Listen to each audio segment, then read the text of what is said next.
Hello, yo. Moshi back.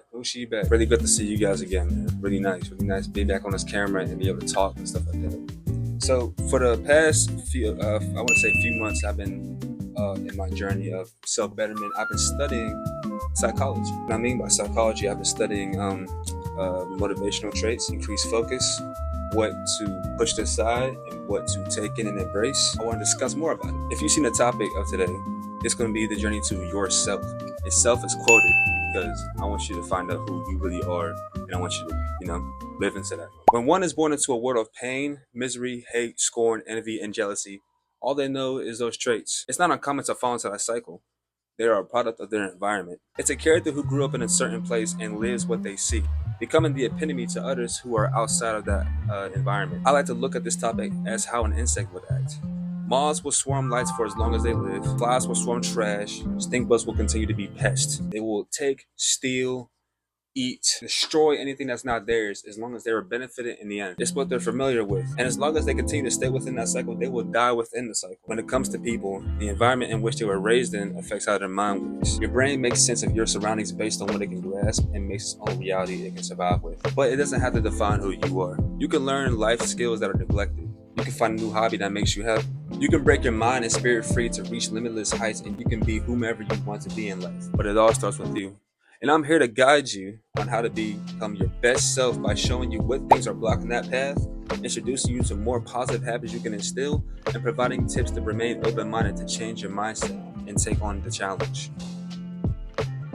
So firstly, to progress, it's important to recognize who we are. We are not to lie about a character or make up a version of how we see ourselves, but to accept our flaws and sins. This step is important because it gives us a current step in our progress, and it allows us to give us an authentic reason to change. We recognize what we would like to change about ourselves for the better, and it's important to see the situation for what it is and not blame anybody else for it, for a sense of accountability, of course. You are a product of your environment. Acknowledge the situation, then step up to charge. Seeing what you could accomplish at this stage is a great start for envisioning an end goal, but it's also easy to lack the motivation to start. You think of the cause it takes to start, and excuses start to pile up. As soon as you know it, you're thinking of quitting before you even giving yourself the chance to start. What if I failed?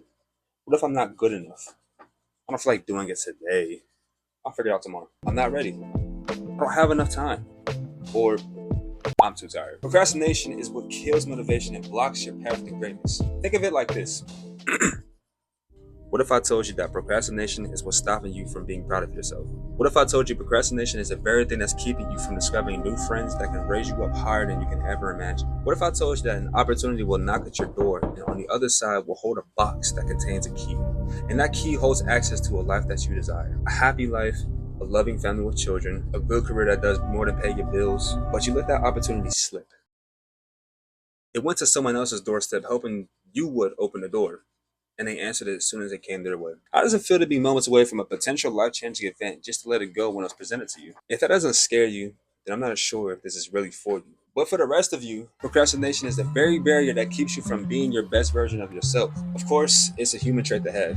We get lazy at times, and comfort is always the safest option to go for since we believe we have all the time in the world to do it later. According to the publisher of SWNS, Swans, I hope I'm saying that right, of the New York Post, a survey conducted amongst 2,000 adults in the US, 71% of those Americans are guilty of procrastination. Looking at the stats here, 50% prefer to watch TV and movies, 39% choose to lay in bed, and 29% prefer to take a nap. According to psychologists, people tend to procrastinate as a way to manage negative emotions because it's true. You won't need to stress about how well you did on something if you don't start in the first place. You won't be able to lose sleep over something that you didn't mind skipping over and having it eat at the back of your mind. All these mean the same thing, of course. Can't fail if you don't start. You can't be a loser if you never lose. You can't fail if you never try. You can't disappoint anyone if there were never any expectations waiting on you to begin with. In the moment, it feels like you made the right choice to stop before you feel behind, but no one prepares you for the stages that come next. Guilt, shame, regret.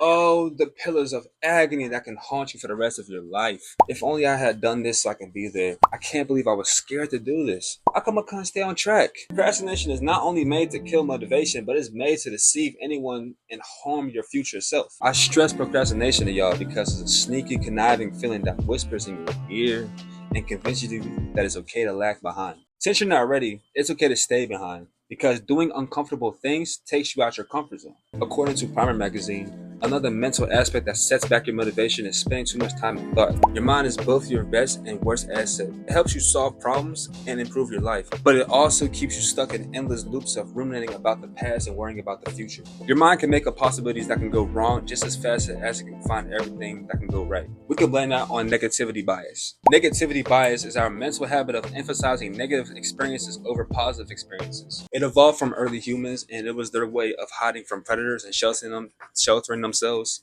rather than finding food that day. Because it's better to lose a day than to risk losing every day. Another thing that kills mental motivation is that phone. That's that one right there. You sleep well and wake up refreshed. The first thing most people do in the morning is to check their phone. Messages and emails flood in.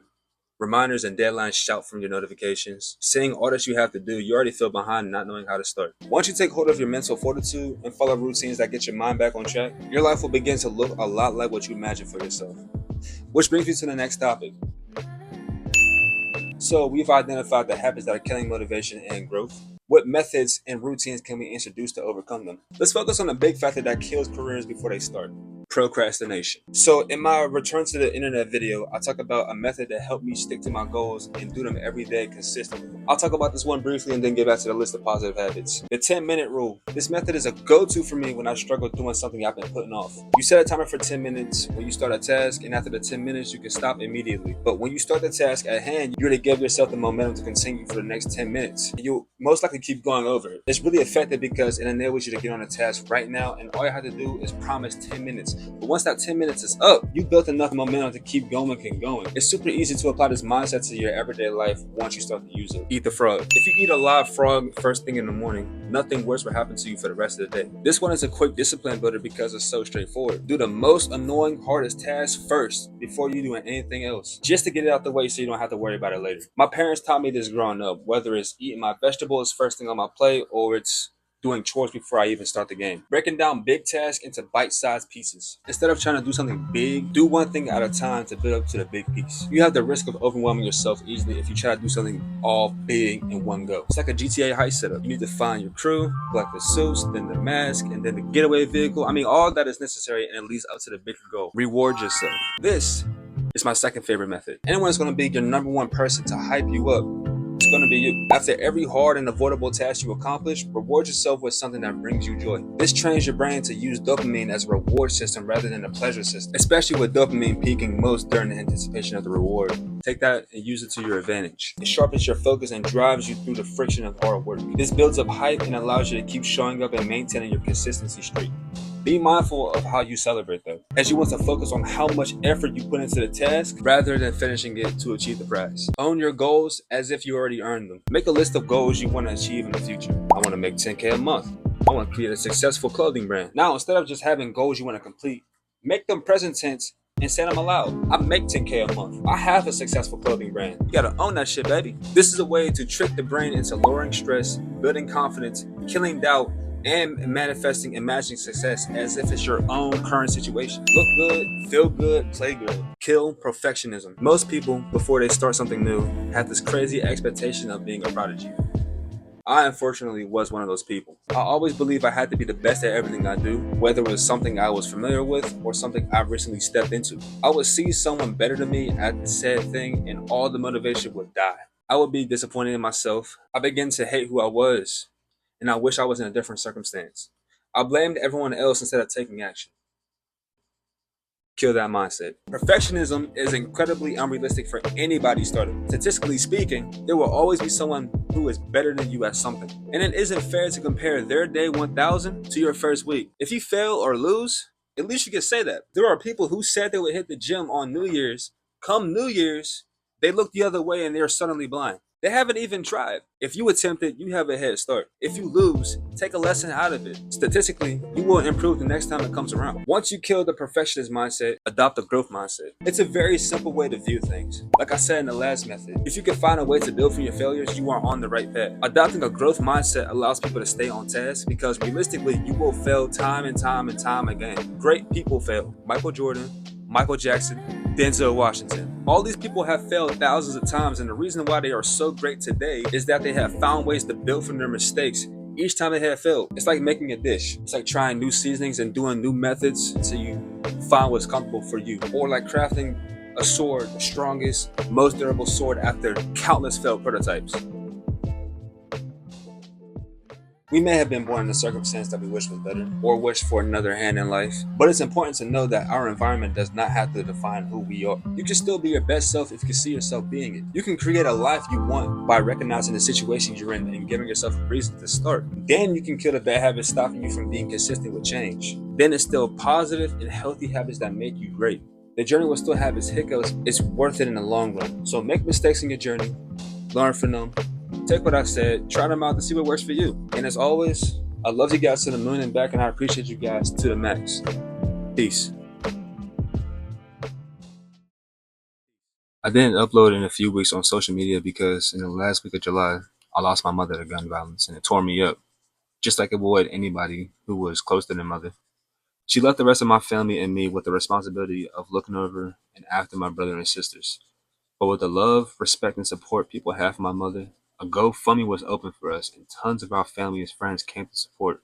My mother was the sweetest person that touched this earth, and it isn't fair that she was taken away from us. Just know that we don't have everything forever, nor do we truly own anything in our lives, not even our own breath. It's a privilege that we get to experience these things, and we should be grateful for it, regardless of what life deals us. So tell your loved ones that they are loved and show them that they are loved. Tell them that they are appreciated and show them that they are appreciated. Love them with every part of your body and every inch of your soul. I'm back on here more motivated than ever to continue my path to help and guide others, just as my mother dedicated her life to education and wellness. And I'm so glad to have her blood run deep in my veins. I love you, Mom. I love you to the moon and back, and I appreciate you to the max. Get motivated, keep working, stay hungry.